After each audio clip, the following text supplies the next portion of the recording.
Hi guys, I am here with a second story from our Christmas book for December 2nd for our second story. This one is Christmas in Alaska.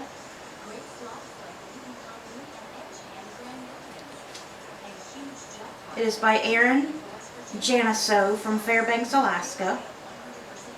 I thought I'd packed everything we needed for our winter stay. My family's three favorite Christmas tree ornaments are a bell, a bird, and a bear.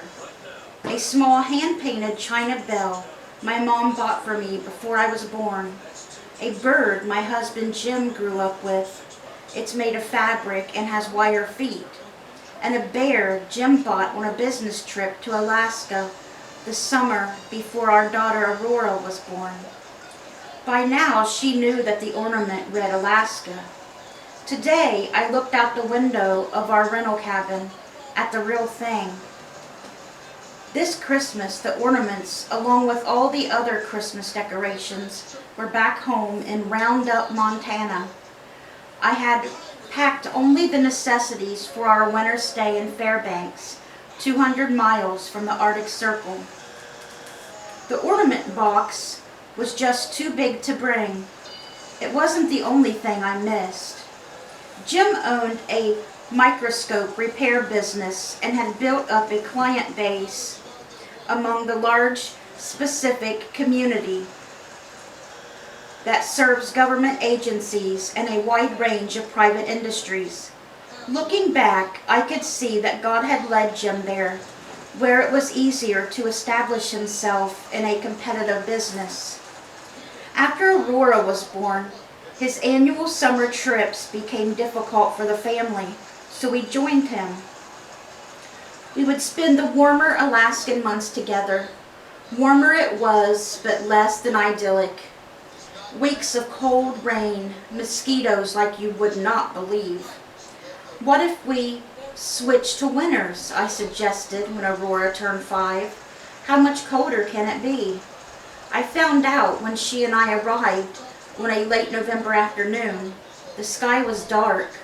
Lights illuminated snow blowing sideways across the airport's tarmac. The sun had set at 3 p.m. It was a lot colder than I had anticipated, but we were an adventurous family. Jim and I once worked together on a U.S. Forest Service hiking trail crew. We loved the outdoors. Weather wasn't my biggest challenge, it was homesickness. The problem with Fairbanks was distance. Back in Montana, our little rural town was getting ready for roundups, Christmas stroll. Main Street was strung with lights, shops stayed open late, and a Christmas tree auction was the center of it all. Our friends in Montana were nearly 2,500 miles away. Our family on the East Coast even farther.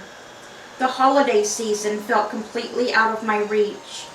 Back home, we'd be putting up our artificial tree and decorating and baking. I couldn't do any of that here, so I kept my focus on spending Christmas Day with extended family. But even that no longer seemed like enough. Mama, when are we going to decorate a tree? Aurora kept asking. Did you bring my bear ornament? I stepped out of the cabin on the cabin deck, sipping coffee in the 10 a.m. darkness and breathing in cold air enough to freeze my lungs. I could have kicked myself. Fat, fluffy snowflakes drifted down and settled on the deep snow pack around the cabin. In the distance, sled dogs barked.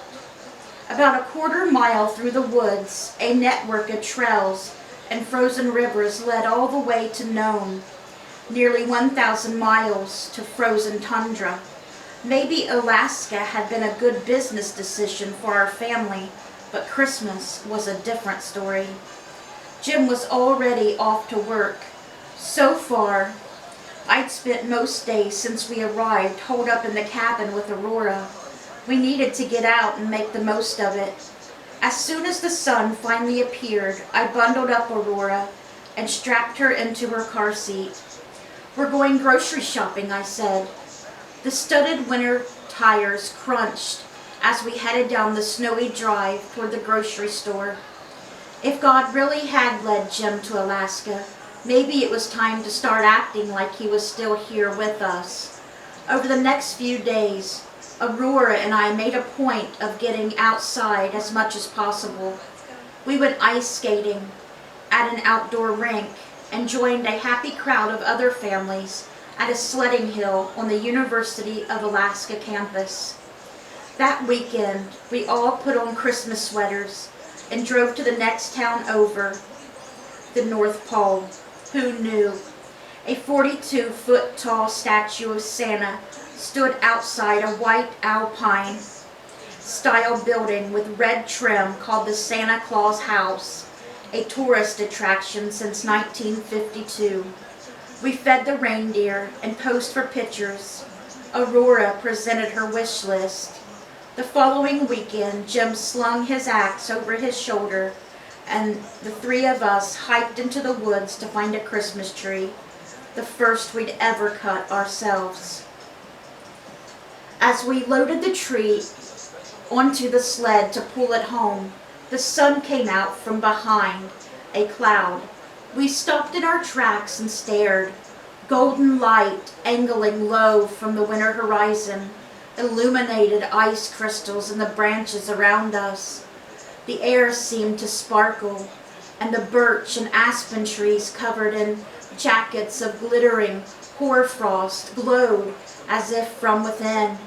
It was like a fairy tale come to life. As Christmas approached, carolers appeared in town. In fact, music was everywhere. Community bands and orchestras staged Christmas concerts. The Fairbanks Symphony performances were so popular, even the dress rehearsals sold out.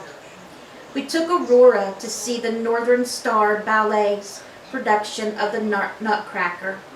We joined the 39th annual Messiah sing-along, which was hundreds of people from all over the city lifting their voices in a church.